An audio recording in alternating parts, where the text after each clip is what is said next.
Een jaar lang gaat er 2 keer in de maand een vliegtuigje de loft in vanuit Lelystad.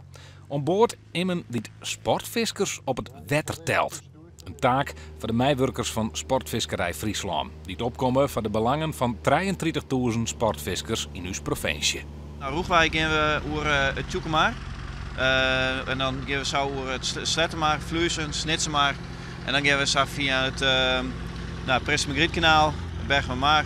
En dan stekken we naar het Lauwersmaar. Daar gaan we dus ook al heen. Dat is ook onderdeel van het project. En dan gaan we via de Dokkermaar en van de Haaksmakkedaal weer om naar Haas.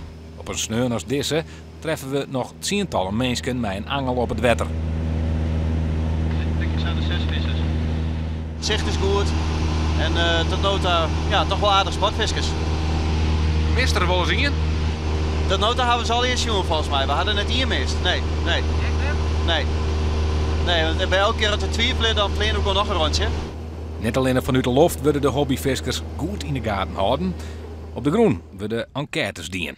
En daaruit blijkt dat 96% met de auto naar de visstek komt. De meerderheid visket op wietvisk en zit ze wat 4 voeren bij het wetter.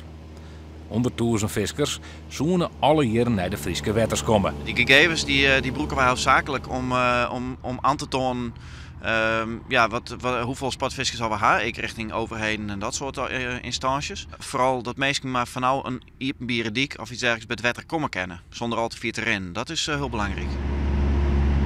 Ja, dat is ook. Het tellen en ondervraging van sportviskers in Friesland wordt het nog rond december. Daarna willen de definitieve resultaten bekendmaken.